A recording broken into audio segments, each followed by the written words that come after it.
En pocas horas vamos a comenzar un nuevo año. Por eso es justo que en esta Santa Misa le demos gracias a Dios por todas las cosas que nos han sucedido en este año que termina, todas las bendiciones que Él nos ha mandado, tanto a través de las cosas hermosas que nos han sucedido, como también a través de las pruebas. También a través de ellas Dios nos ha bendecido, así que por todo hay que estar siempre, siempre agradecido. Y de modo especial tenemos que estar agradecidos por aquel gran Padre que Dios le dio a la humanidad, que fue el Papa Benedicto XVI, que con gran tristeza hoy día también lo despedimos. Así que es justo que repasemos así rápidamente lo que fue la vida de él. Miren que nació en 1927, el mismo año que Stalin tomaba control de la Unión Soviética, 10 años después de las apariciones de la Virgen de Fátima, cuando comenzaba el comunismo en Rusia. Así que también se vio él envuelto en las guerras, al final ya de la Segunda Guerra Mundial, contra su voluntad. Era un muchacho de 16 años, lo reclutaron para la defensa antiaérea, la famosa Flak. Después lo hicieron cavar trincheras. Cuando tuvo 18 años lo mandaron con gente mayor no muy lejos de su casa. Nunca llegó al combate, gracias a Dios. De hecho, se fugó y se escondió en una granja familiar. Pero los norteamericanos lo encontraron allí, le obligaron a ponerse su uniforme y se lo llevaron a un campo de prisioneros cerca de Ulm, donde allí vivió varios meses al aire libre, en primavera y verano, rodeado de alambradas de espinos. ¿Quién iba a decir que ese encarcelado iba a ser uno de los próximos papas? Un padre para la humanidad, porque eso es lo que un papa es, un padre que Dios da para todos los hombres, no solamente para los católicos. Y lo obligaron a vestirse con su uniforme de soldado alemán. Él, en sus memorias, el Papa Benedicto escribía así: los soldados norteamericanos nos fotografiaron, los jóvenes sobre todo, para llevar a casa recuerdos del ejército derrotado y su personal desolado. Una gran humillación. A los 23 años se dedicó ya a estudiar, entró al seminario, se dedicó 2 años de modo especial a estudiar a uno de los más grandes pensadores de la historia, que ha sido San Agustín. Por eso él escribió su tesis doctoral sobre San Agustín. Y eso amplió tanto la mente de José Ratzinger, el futuro Papa Benedicto, ¿no? Cuando uno estudia o lee a los grandes, también uno se vuelve de algún modo grande, se le ensancha la mente y el corazón. Por eso es que nosotros no podemos pasarnos la vida solamente escuchando las noticias, leyendo los periódicos. Tenemos que hacer el esfuerzo de siempre alimentarnos de aquellas grandes almas y corazones que Dios dio a la humanidad, especialmente los santos. Se ordenó sacerdote un 29 de junio en 1951, junto con su hermano, que también es sacerdote, fue sacerdote. Luego uno de los cardenales lo llamó que lo acompañase al Concilio Vaticano II como asistente suyo. Así que él fue un consultor teológico porque era un hombre muy inteligente. Lastimosamente este cardenal era bastante progresista, pero después Juan Pablo II lo va a rescatar a Benedicto más adelante. Cuando terminó ya el concilio, 12 años después de su ordenación sacerdotal, fue ordenado obispo, arzobispo de Múnich y Frisinga, y más adelante el Papa lo va a nombrar cardenal. Ahí se va a encontrar un tiempo después, durante un sínodo de obispos, por primera vez con Juan Pablo II, que van a ser grandes amigos. Por eso se dice que Benedicto XVI conocía mejor que nadie a Juan Pablo II y a la Iglesia. Por eso yo me acuerdo cuando lo eligieron Papa, nosotros los sacerdotes, las monjitas del Verbo Encarnado, nos alegramos mucho porque sabíamos esta íntima unión que había entre ellos, cómo de algún modo Benedicto iba a continuar esa gran obra que había comenzado Juan Pablo II. Juan Pablo II lo nombró prefecto de la Congregación para la Doctrina de la Fe, o sea, para que defienda la fe católica. Y lo hizo de un modo admirable. Ahí es donde Benedicto, todavía el cardenal Joseph Ratzinger, se aleja de esta mentalidad progresista y se vuelve un gran defensor de la fe católica. Y por eso tampoco era muy amado, especialmente por los que tienen la cabeza un poco rayada, lo odiaban. Pero bueno, él defendió la fe, luego fue presidente de la Pontificia Comisión Bíblica, de la Comisión Teológica Internacional. Bueno, entonces, desde ahí comenzó su lucha, especialmente contra la teología de la liberación, que era el comunismo de Rusia, que quería meterse especialmente en Latinoamérica, pero a través de la Iglesia, descaradamente, usando a la Iglesia, a Cristo como un revolucionario, quisieron meter el comunismo allí. Entonces, este cardenal, con su pluma, con su gran inteligencia, dijo, no, lo que Cristo vino a liberarnos es del pecado. Primero y principal del pecado, luego vienen las otras liberaciones. Pero si uno no lucha contra el pecado, ¿de qué me sirve trabajar tanto por la humanidad, el cuerpo del hombre, si no atiendo su alma? Entonces también va a estar a cargo del gran catecismo de la Iglesia Católica que nosotros usamos, una obra maestra realmente, si bien fue firmada por el Papa Juan Pablo II, Juan Pablo se le encargó al cardenal Ratzinger. Entre el 86 y el 92 se preparó este catecismo. O sea, 6 años lo preparó. El mismo año que murió la pastorcita de Fátima, Lucía dos Santos, con 97 años de vida. Ese año también el cardenal Ratzinger publicaba el comentario teológico al tercer secreto de Fátima. Ese año también partía aquel querido Papa Juan Pablo II, y en la misa de exequias de Juan Pablo II dijo, podemos estar seguros de que nuestro amado Papa nos bendice desde la ventana de la casa del Padre. Hermosas palabras. Así que en el segundo día del cónclave, ustedes se acordarán, después de 4 rondas de votaciones, el cardenal Ratzinger fue elegido sucesor de Juan Pablo II. Tras su elección, él expresó, hasta cierto punto le dije a Dios, por favor, no me hagas esto. Evidentemente, él no me escuchó. No quería ser papa. Sus primeras palabras como papa fueron, queridos hermanos y hermanas, después del gran Papa Juan Pablo II, los señores cardenales me han elegido a mí, un simple y humilde trabajador de la viña del Señor. Me consuela el hecho de que el Señor sabe trabajar y actuar incluso con instrumentos insuficientes, y sobre todo me encomiendo a vuestras oraciones.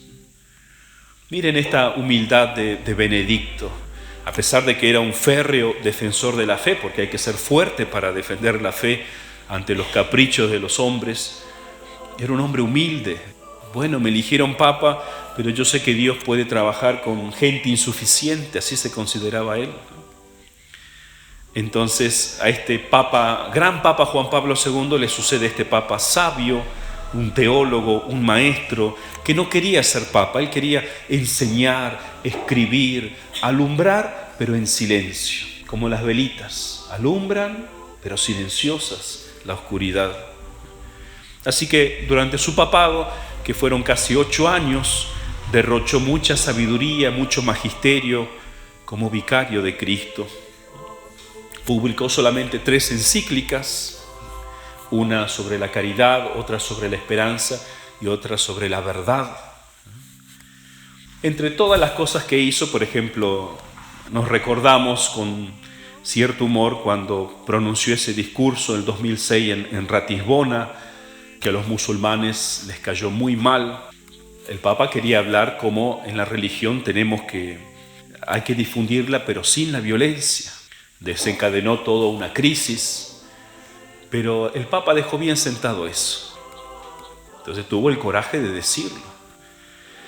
También renovó la condena contra la masonería. Fue el primer pontífice en hacer una videoconferencia con astronautas en el espacio. Hoy día estaba mirando ese video, esa entrevista Él desde su despacho se comunica con 12 astronautas, 2 italianos si no me equivoco, algunos norteamericanos y algunos rusos estaban juntos allí, ¿no?, en el espacio. Entonces el Papa le hizo algunas preguntas muy interesantes a los astronautas. Les preguntó si allí arriba tenían tiempo para reflexionar sobre el Creador y si rezaban. Y ese carisma de padre que tiene el Papa, le preguntó a uno de los italianos cómo se sentía, porque estando él en el espacio, su madre había muerto en Italia. Entonces, entre cosas tan importantes que podrían haber hablado del espacio, de la ciencia, la tecnología, que también se habló un poquito, el Papa fue al corazón de este hijo, ¿no? ¿Cómo está tu corazón? Entonces, y le aseguró las oraciones. Así que también fue el primer papa en visitar el Reino Unido, Inglaterra, después de que Inglaterra se separó de la Iglesia Católica con Enrique VIII, al menos una visita oficial, porque Juan Pablo II había visitado Inglaterra, pero había sido una visita solamente a los católicos, no al gobierno oficial. En cambio, ahora sí. Y en este viaje había una invitación porque se beatificaba nada más y nada menos que al cardenal Newman, una de las grandes mentes ingleses, convertido al catolicismo. Había sido un obispo protestante que se hace católico. Pero luego llega la parte misteriosa, triste, su abdicación, que todavía da mucho que hablar, que es un misterio realmente porque el Papa hace casi 10 años renunció al papado. Algunos cuentan que un importante cardenal se le acercó y le dijo: has fracasado. Después de este escándalo que estalló de los Batilix, que parecía más bien algo organizado, querían pegarle al Papa donde más le dolía, su honestidad. Un hombre que había sido tan honesto, que tanto había luchado por la Iglesia. Tal vez fue eso, o algunas cosas más. La cosa es que el 11 de febrero, el día de la Virgen de Lourdes del 2013, anunció su renuncia a la cátedra petrina. 600 años antes lo había hecho Gregorio XII, en 1415. Luego, sin embargo, siguió alumbrando. Publicó, por ejemplo, con aquel gran cardenal de África, el cardenal Sará, que todos deseábamos o gran parte deseaba que ojalá fuese el próximo Papa, porque un hombre realmente extraordinario, su vida, su amor a la Iglesia. Publicaron juntos el libro Desde lo más hondo de nuestros corazones, donde profundizaban toda la problemática actual, ¿no? Son libros para estudiar, la crisis del sacerdocio de modo especial. Hace 2 años falleció su hermano, George Ratzinger. Él se trasladó, el Papa Benedicto se trasladó a Regensburg, lo acompañó todo el tiempo necesario hasta su fallecimiento. Y el año pasado publicaba otro libro, su último libro, La verdadera Europa, identidad y misión. También otro libro para estudiar sobre todos los temas actuales, incluso la homosexualidad, que es algo que se opone a la tradición de la humanidad hasta hoy. Entonces, es el primer papa que ha superado los 95 años. No sabemos bien cuánto tiempo vivió San Pedro, a lo mejor vivió mucho más, pero el anterior papa de vida longeva fue León XIII, que vivió 93 años y 5 meses. Así que hoy día le damos gracias a Dios por esta luz que se ha apagado, su cuerpecito, se ha quemado esa mecha, pero que sigue brillando ya desde otro modo, desde otro lugar, desde el cielo, donde esperamos que nos siga iluminando por medio de sus escritos. Como él mismo decía, que Juan Pablo II lo acompañaba a él, especialmente por sus escritos, porque él se dedicó a estudiar los escritos de Juan Pablo II. Él decía: yo no quiero escribir mucho, yo quiero hacerlo conocer el magisterio de Juan Pablo. La grandeza de su sabiduría quiero llevarla adelante. Termino con unas palabras que él dirigió en México hace 10 años, recordando a la Virgen de Guadalupe. Dijo así: que la verdadera devoción a la Virgen María nos acerca siempre a Jesús. Amarla es comprometerse a escuchar a su Hijo. La devoción a la Virgen no consiste en un estéril y transitorio sentimentalismo, sino que nos tiene que llevar a amar intensamente a nuestra Madre y a imitar sus virtudes, decía el Papa. Tenemos que imitarla a María. Incluso, como anécdota, el mismo Messi le había prometido a la Virgen el mundial pasado que si ganaban, él iba a caminar desde su casa, desde el pueblo de Arroyo Seco hasta la Basílica de San Nicolás, que son 24 kilómetros. Bueno, eso lo prometió el mundial pasado. Veremos si todavía está en pie esa promesa. Pero miren cómo todos tenemos que acudir a la Virgen Santísima.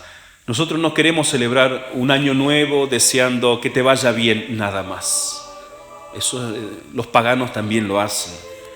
Nosotros no queremos comenzar un año nuevo si no es bajo la protección de una madre. Y por eso, mientras celebramos todavía el tiempo de la Navidad, ponemos nuestro futuro, nuestras esperanzas, nuestros sueños, nuestros proyectos en las manos de la Virgen, en su corazón inmaculado. Que con la ayuda de ella podamos seguir caminando adelante y que perseveremos, como el Papa Benedicto, que esa luz no se apague nunca en nosotros, la luz de la fe, y que luego siga brillando en la eternidad. Ave María Purísima.